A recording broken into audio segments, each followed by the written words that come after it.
Hey there, it is Jen from empathicmastery.com, empathicmasterybook.com to get a copy of the book.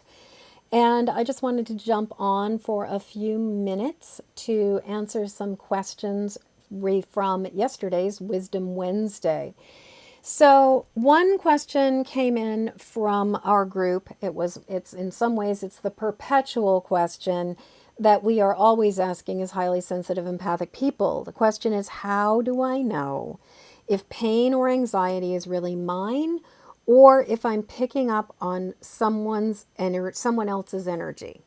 So, first answer to that question is sometimes we don't know. And the most important thing we can do is create ways to navigate and hold space for our feelings, for the anxiety. Like in some ways, it's like if you are feeling fear, if you are feeling depleted, if you are feeling distressed, if you are feeling anxiety, whether it is yours or somebody else's, the answer is still self love, allowing, breathing, being present with it, and in sort of responding to the anxiousness instead of reacting to it. One of the things that I've been noticing for myself and noticing with a lot of my clients lately, like really, really seeing this a lot lately, is that there's like the one thing, oh, good Lord, I just pulled up, sorry about that. I just pulled up Safari. I was trying to like set it up so that I could see comments here, and I did it the wrong way. But the thing that I've been really seeing for both myself and also with a lot of people that I work with is that it's bad enough to feel discomfort. It's bad enough to feel anxiety. It's bad enough to feel fear and to feel sort of the heart palpitations and the turbulence and all the craziness. But it makes it worse when we start imagining things, where we start putting our brain through like a whole bunch of misery, and we start awfulizing, we start worrying, we start adding things on, we start trying to figure out what's going on, and also like making it wrong that we're feeling uncomfortable. So I guess the first thing that I want to offer here is, what if feeling uncomfortable is part of the human condition?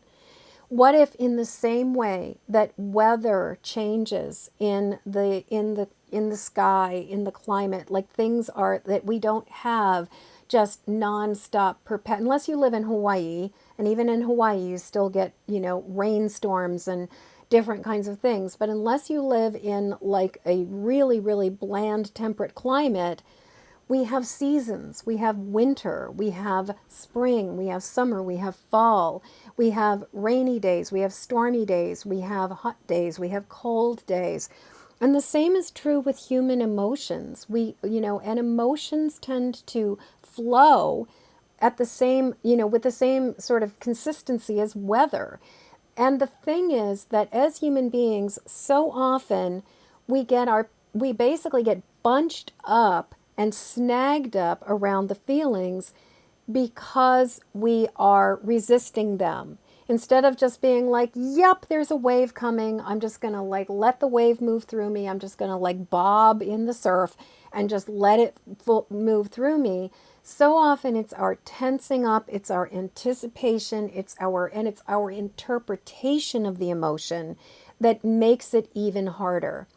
So, what I've been doing a lot of lately is just sort of acknowledging the discomfort, acknowledging the feeling, and just sort of letting it be like, okay.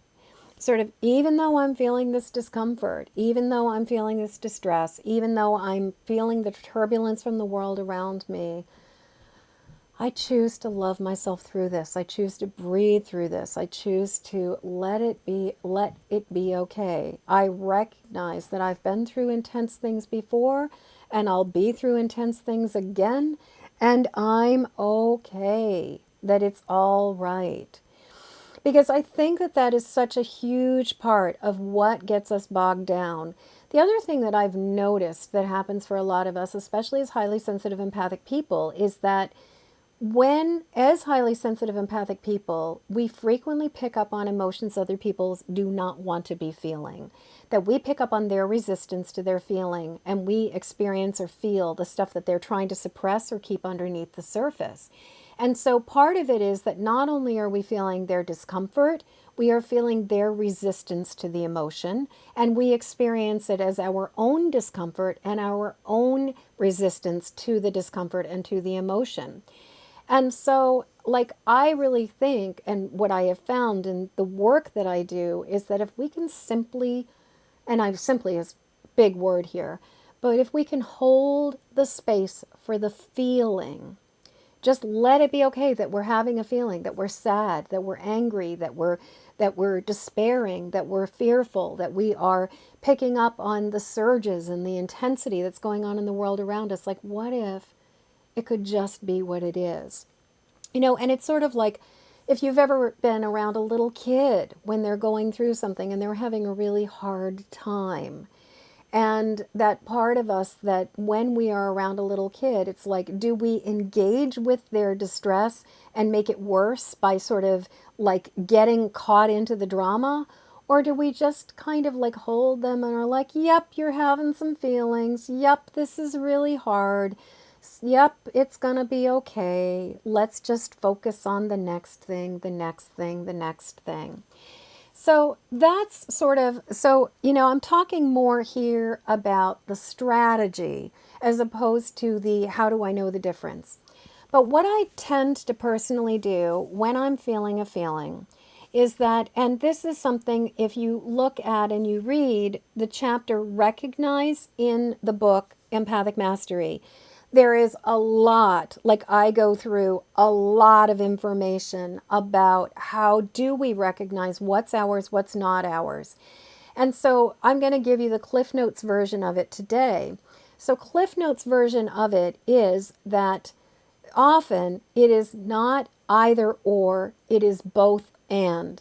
That there are the feelings that we are picking up on from the world outside of us, from other people's stuff, and then there is the frequency or the resonance within us that allows it to rattle our cage and to sort of like shake us up and get us really distressed.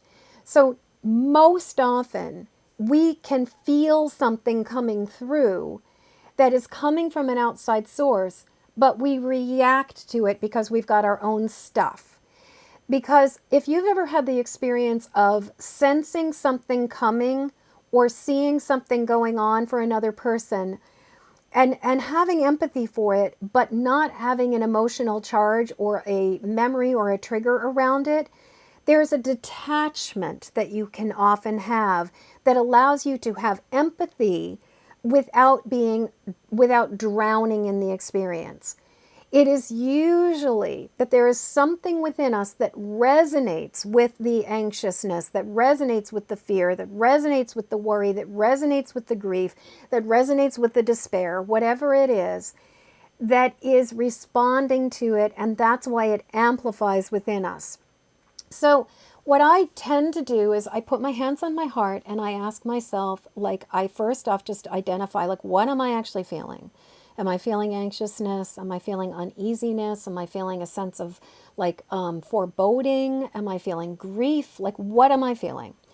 And then I ask myself, is this mine? I just put my hands on my heart. I breathe in. Is this mine? And like I said, most of the time the answer is both and.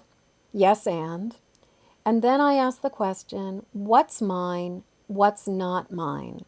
And I might even ask, where is this coming from? The other thing I will do is I will scan my circumstances. I will look things over and I will look to see, when did I first start to feel this discomfort? Oh, it just came completely out of the blue. I woke up with it. I had a bizarre dream. I woke up feeling really, really discombobulated and disoriented. Okay. So did I have a conversation with somebody? Did I eat some food? Did I do something that set it off? No, I didn't do something that set it off. I wonder if it's possible that this could be coming from some outside source. Often when I ask that question, is this possible that it could be coming from some outside source? My intuition will pretty much immediately show me like something that it's about, like where it is coming from and what it is about. The interesting thing about this is that that's where trusting our intuition needs to come in. And one of the things that I have found is that there's a paradox when it comes to trusting our intuition. Trusting intuition works best when we are not concerned with the outcome or whether or not it's true. That trusting our intuition often happens where we can just be like, okay, I'm getting this information. This is important, but without putting any more value or weight on the information than just that. Like, I trust that I'm receiving this piece of information or guidance for a reason, and that's enough. And then, so for example, maybe you're meditating and you're feeling it. And like, for example, I was feeling a sense, or really had this sense of like, I started to feel this sense of, I think it was Tuesday morning, I woke up and I just had this kind of uneasiness. And then yesterday I woke up, or maybe it was even yesterday morning after I'd had sort of a weird dream. And then I woke up and I just felt this uneasy feeling. And I was like, I have no reason to be feeling this uneasy feeling. I think, so I asked, is this mine? Is this not mine? I immediately got an answer, something is coming. And then I was like, what is this about? And I was like, I could hear another shooting is coming. Sure enough, by, 6 o'clock at night, we had another mass shooting in Tulsa. So I kind of like, the answer came to me pretty quickly. And I had even said to somebody else who was experiencing it, I said, because they were like, I think it might be about this, this, and this. And I said, I think that there's also something bigger than us that's coming. So a lot of times, if you just let that answer be what it is, without necessarily needing to be right about it, a lot of times you'll start to notice that your intuition and your guidance is telling you exactly what you need to know. And from that, then it becomes a thing of, if there is a resonating frequency, if there's something about this that's triggering something in you, then our job is to do the work to release our personal stuff around it. And I imagine you know by now what I'm going to say you want to do, which is use EFT. Tapping is one of the most effective ways to clear the emotional distress. There's also breathing. There's flower essences, there's meditation, there is movement, there is working with emotion code. There are all kinds of different modalities. Personally, my go-to tool is tapping for letting it go. The other thing that I really like to do when I recognize that a lot of the stuff I'm carrying is not mine is I send it back. And so my approach is I breathe into my heart and I breathe into myself. And as I exhale, I give myself permission to release that which is not mine. I send back everything that is no longer serving me to where it belongs. I send this back to where it belongs. Like, I send this back to where it belongs. And something I like to do sometimes is this gesture of, I'll hold my hands, I'll breathe in. So my hands are over my heart as I breathe in. And then as I exhale and I say, I send this back to where it belongs. I exhale and I send my hands out and I send this back. Like, I fling it back out. I send this back to where it belongs. I'm not saying I send it back to the source. I'm not saying I send it back to the person who sent it out. I send it to where it belongs, letting the universe receive it exactly where it needs to go.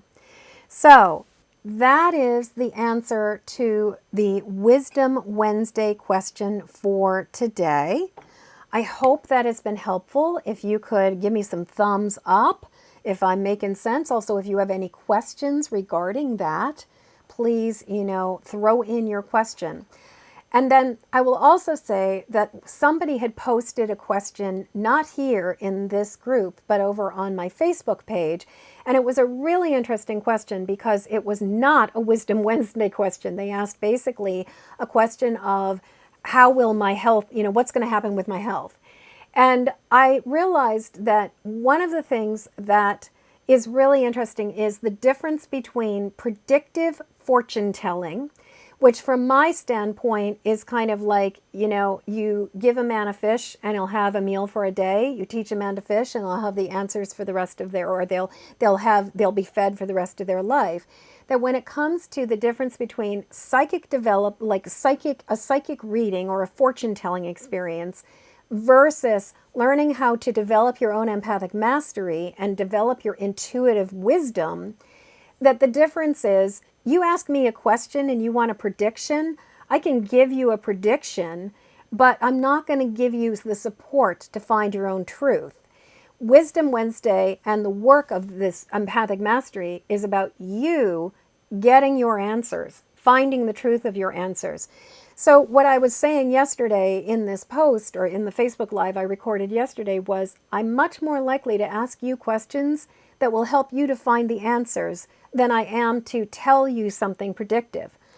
The other thing about that question, though, was that never, ever, ever will I answer a cold question on a Facebook post from a total stranger that I do not know, who has not given me consent to look under the hood and to do a reading for them.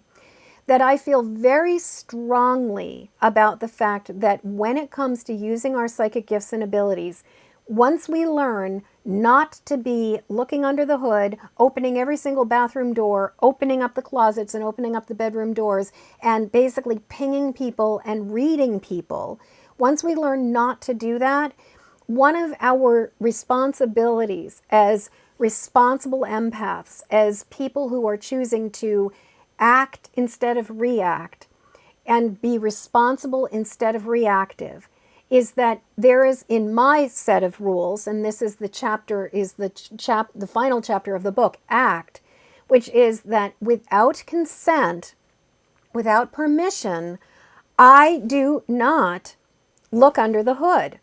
I do not probe or scan or read somebody without their permission. And somebody posing a very, extremely generalized question with no context, with no information, with nothing, that is not an appropriate thing to suddenly be pulling out all the bells and whistles. If I had gone back into or had responded in any way other than to say, well, what do you think about your health? And what do you know about how you're taking care of yourself? And how is your self-care? And what is going on? And how is your level of stress? And what are all these different factors that are contributing? And have you considered all these different factors that are contributing to your health? And how is your emotional health? How's your spiritual health? How's your mental health? That if I had done anything other than that, it would have been out of codependency. It would have been out of a rush, the need to rescue, and it also would have been out of ego. It would have been out of feeling like it was my job to do something, but also out of ego in the sense of I can prove that I'm a really good psychic and I can tell this total stranger in a cold reading this. But you'll notice if you ever come to any of the Tarot Tuesdays, I always ask you to tell me you want me to read for you before I do that. And that is a really big piece of this too. So even though that was not necessarily a question that was asked within this group, it really made me think a lot about what is the difference between fortune telling and intuitive guidance, or mentoring and support, which is what I'm doing here. It's all about mentoring and support. It is not about me basically being the big foo-foo and wearing and wowing you with my intuitive abilities or my psychic abilities. I mean, I hope sometimes I say things that are like, wow, she's a really good psychic. But the point of this is about you and I, all of us finding our truth. And so I was just really thinking about that just all the different layers of why the question that was in my Facebook group was yeah, not going there. But I did go there. I just went there in a really different direction than when they might have thought I would have done. And the other reason why I don't answer those kinds of questions in my on my Facebook page, I'm engaging with you guys here because you guys have committed to being in a space and have said, yes, I'm interested in participating. I'm interested in getting this. I'm interested in learning. I want this support. You're choosing this. Whereas a total random question on a Facebook page, I have no context and I have no idea. And as a result, it's something where I'm not necessarily going to just dive in with no information and no awareness. So part of it is about my boundaries. Part of it is about context. There are all kinds of different pieces to that. And the thing is to tie that back to the original question, what's mine, what's not mine? One of the ways that we really know what's ours and what's not ours is by knowing ourselves and knowing our boundaries and protecting ourselves and recognizing what our limits are, recognizing what our no is, and basically holding, like drawing those lines in the sand and holding our ground. So, my invitation to you is, if you are picking up a lot of anxiety, if you're picking up a lot of fear, whether it is yours, whether it is from all of the waves of intensity that are flowing in from the world around us right now, or it is a specific person or people in your world, bottom line, what we just get to do is send our roots down, feel ourselves strong like a tree that is being blown in the wind, feeling ourselves like a rock in the stream where all the intensity just flows around, and just letting ourselves breathe through this and trusting we've gotten through intense things before, we will get through this. Okay, that's what I got. Thank you so much for joining me. Leave your questions below. I'll see you later. Peace.